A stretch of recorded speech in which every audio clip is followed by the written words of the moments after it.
ভিডিওটি কোথা থেকে শুরু করব তাই ভাবছিলাম, তো পয়েন্টটা পেয়ে গেছি। আমরা এখান থেকে শুরু করতে পারি। আজও সে তো মানিক ঘনায় সবুজ ঘাসে ঘাসে, তবু মনটা কেন হয় না সবুজ, জীবন কেন হাসে। জীবন আর হাসে না, মনটা আর সবুজও হয় না। কেনই বা সবুজ হবে?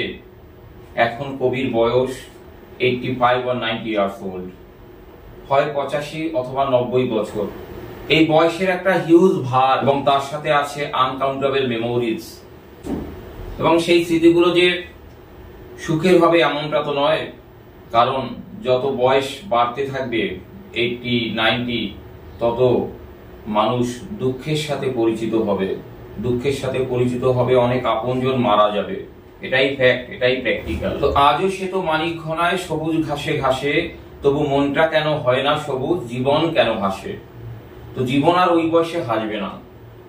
আমি এই গানটি লিখেছিলাম, সুর করেছিলাম, আমার ছাত্রী এই গানটি গেয়েছিল। এই গানটি ক্লাস 9-এর এমিলি জেন ব্রন্টির লেখা mild the mist upon the hill এই কবিতার উপরেই আমি বেস করে তৈরি করেছি। এখানে কতগুলো পয়েন্ট আমাদের শুরু থেকে ধরতে হবে। ফার্স্ট পয়েন্ট, ওই দূরের পাহাড় গায়ে মাখে কুয়াশার চাদর, দেখে হাঁটি হাঁটি পায়ে চলি জীবনেরই ভোর। এই যে দৃশ্য, বর্তমানের যে এই দৃশ্য কবিকে তার হ্যাপি চাইল্ডহুড ডেজে নিয়ে যেতে সাহায্য করে, বা বলতে পারি এই দৃশ্যের হাত ধরে কবিতার মধুর শৈশবের দিনে চলে যান। কবি বলছেন mild the mist upon the hill, সেই পাহাড়ের উপরে যে নরম কুয়াশা, telling not of storms tomorrow, আগামী দিনের ঝড়ের কথা বলছে না। মানে এই কুয়াশায় ঝড় হওয়ার আর কোনো সম্ভাবনা নেই। কেন নেই? No, the day has wept its fill, না, দিনটি পরিপূর্ণভাবে কান্না করেছে। মানে এই যে এখন যেগুলোকে মাইল্ড মিস্ট বলা হচ্ছে, নরম কুয়াশা বলা হচ্ছে, ওগুলো ঘন মেঘ ছিল, সেগুলো বৃষ্টি হয়ে ঝরে পড়েছে। অনেক বৃষ্টি হয়ে যাওয়ার পর, সারাদিন বৃষ্টি হয়ে যাওয়ার পর সেই অবশিষ্টাংশ যে মেঘগুলো রয়েছে সেগুলো এখন কুয়াশায় পরিণত হয়েছে। এবং এই কুয়াশা থেকে আর ফার্দার কোনো রেইনফল বা ডাউনপোরের সম্ভাবনা নেই, কোনো ঝড় কিংবা বৃষ্টির সম্ভাবনা নেই। আর এটা কবির কাছে ভালো লেগেছে। আবার আরেকদিকে বলতে পারি, এই দৃশ্যের হাত ধরে কবিতার মধুর শৈশবের দিনে ফিরে যান। এবং এই ব্যাপারটা আমরা সেকেন্ড স্ট্যান্জায় পড়ব। এখানে আরো একটা লাইন বাকি আছে, আমি শেষের দুটো লাইন আবার পড়ছি। No the day has wept its fill, না, দিনটি পরিপূর্ণভাবে কান্না করেছে। মানে বৃষ্টি হয়ে ঝরে পড়েছে, এটাকে কান্না বলা হচ্ছে। স্পেন্ড মানে খরচ করে দিয়েছে। ইটস স্টোর অফ সাইলেন্ট সরো, এর যে স্টোর মানে জমাকৃত অবস্থা, অফ সাইলেন্ট সরো, ওই যে মেঘগুলো ছিল ওগুলোকে নীরব দুঃখের কথা বলা হয়েছে। এখানে একটা অ্যাডজেক্টিভ পুট করা হয়েছে সাইলেন্ট। দুঃখটা কেমন? সাইলেন্ট সরো, সেগুলো যেন খরচ হয়ে গেছে, মানে বৃষ্টি হয়ে ঝরে পড়েছে, আর কোনো মেঘ নেই। আর অবশিষ্টাংশ মেঘ এখন কুয়াশায় পরিণত হয়েছে, যেটা এই দূরের পাহাড়কে সেই ঘিরে রেখেছে। এরপরে আমরা সেকেন্ড স্ট্যান্জায় ফিরে যাব, দেখা যাক আমার গানে কি আছে আর এই কবিতাতেই বা কি আছে।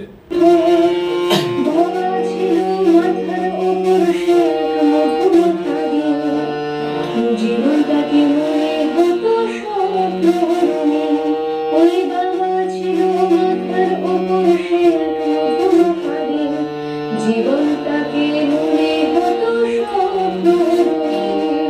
এখানে আমি এবং আমার মেয়ে আছে।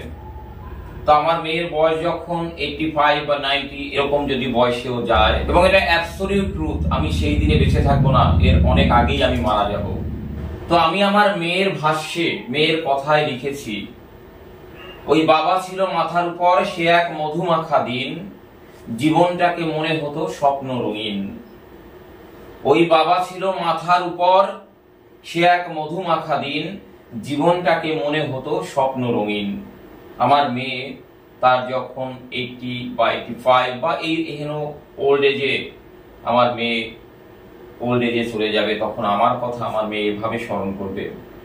এখানে কবি লিখেছেন, O I am gone back to the days of youth, ওহে আমি চলে যাচ্ছি যৌবনের দিনগুলোতে। এখানে ইয়ুথ বলতে তার চাইল্ডহুড ডেজের কথাই তিনি মিন করেছেন, যৌবন বললে ভুল হবে। তিনি বলছেন, আমি আমার সেই যে টেন্ডার এজ, আমার যে অল্প বয়স, সেই বয়সের দিনগুলোতে আমি চলে যাচ্ছি।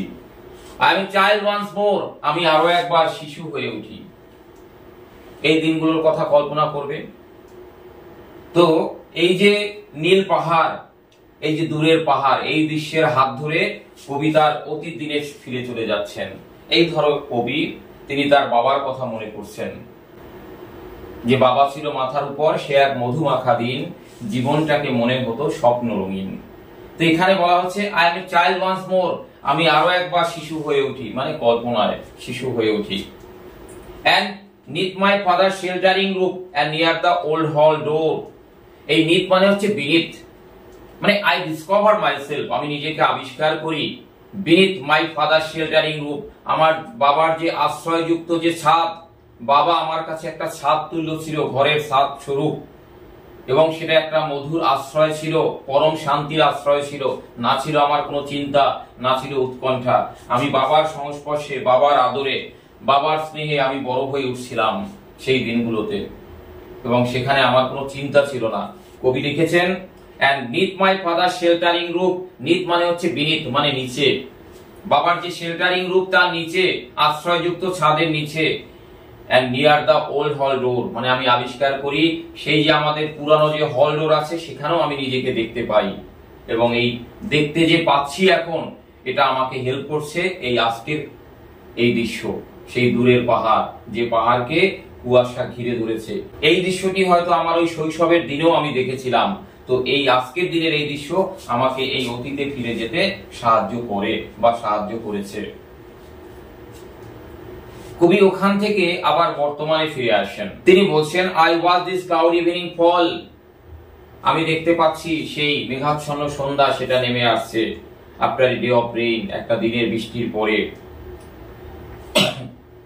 Blue mist, sweet mist of summer fall, এবং সেই গ্রীষ্মের ঘন কালো মেঘ, এবং সেটা বৃষ্টি হওয়ার পরে যে মিষ্টি পরিণত হয়েছে, মধুর কুয়াশায় পরিণত হয়েছে। দ্য হরাইজন মাউন্টেন, এবং সেই কুয়াশা সেই দূরের দিগন্তের পর্বত শ্রেণীকে ঘিরে রেখেছে। মাউন্টেন চেইন, যেটাকে বলা হয় বাংলায় পর্বত শ্রেণী, সেই দূরের পর্বত শ্রেণীকে সেই নীল কুয়াশা ঘিরে রেখেছে।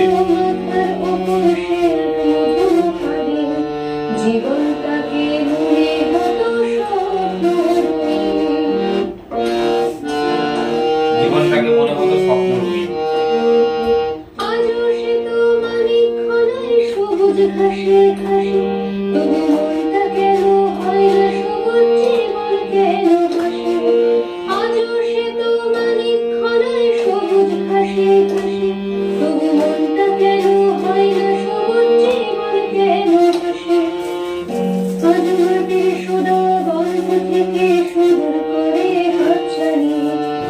আমরা লাস্ট স্ট্যান্ডায় নেমে আসলাম। কবি লিখেছেন, the dam stands in the long green grass, সেই যে ড্যাম, যে শিশির বিন্দু, বিন্দু বিন্দু জল শিশির, যেটা দাঁড়িয়ে আছে লম্বা সবুজ ঘাসে।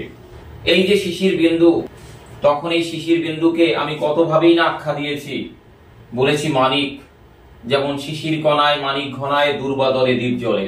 আমি এই শিশির বিন্দুকে মানিক বলে সম্বোধন করেছিলাম, কিন্তু এখন তো আমার বয়স 80 or 85, এখন এটাকে আর মানিক বলে মনে হয় না, এটাকে মনে হয় ভোরের কান্না। এটাকে এখন মনে হয় ভোরের কান্না। এই জন্য কবি লিখেছেন as thick as morning tears, যেন পুরু হয়ে উঠেছে, ঘন হয়ে উঠেছে ভোরের কান্নার মতো। এখন আমার এটাকে আর মানিক বলে মনে হচ্ছে না, কারণ আমার মন এখন আর সবুজ নেই। কান্না কেন? যে আমার অনেক স্মৃতি আছে, অনেক দুঃখের স্মৃতি। যেহেতু আমার বয়স এখন 85 হয়েছে, কত মানুষকে, কত সোনামুখকে আমি এই কবর দেশে ঘুম পাড়িয়ে দিয়েছি, কত সোনামুখকে আমি চিতার আগুনে পুড়িয়েছি। কত দুঃখের স্মৃতি আছে আমার জীবনে ভিড় করে রয়েছে। তার জন্য এই সমস্ত কিছু এখন আমার কাছে মানিক বলে মনে হয় না, এটা ভোরের কান্না বলেই মনে হয়। এখন আমার মন আর সবুজ নেই। তাই আমি আমার গানে আমি লিখেছি, আজও সে তো মানিক ঘনায় সবুজ ঘাসে ঘাসে, তবু মনটা কেন হয় না সবুজ, জীবন কেন হাসে। জীবন আর এই বয়সে আমার আর হাসে না, মনটাও আর আমার সবুজ হয় না। সবকিছু স্টেল হয়ে গেছে আমার জীবন থেকে। Everything gets stale from my life. আমার জীবন থেকে সবকিছু নিরস হয়ে গেছে।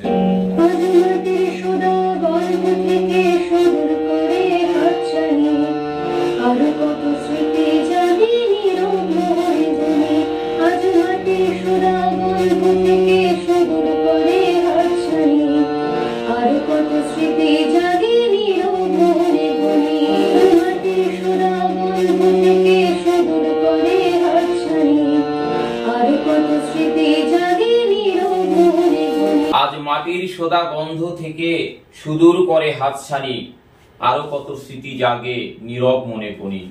তার মানে সমস্ত দিনের বৃষ্টির পরে যে মাটি থেকে একটা সেন্ট ফ্র্যাগ্রেন্স বেরিয়ে আসে, সেটা হচ্ছে মাটির সোদা গন্ধ। সেই গন্ধ কবিকে মনে করিয়ে দেয় আরো অনেক স্মৃতির কথা।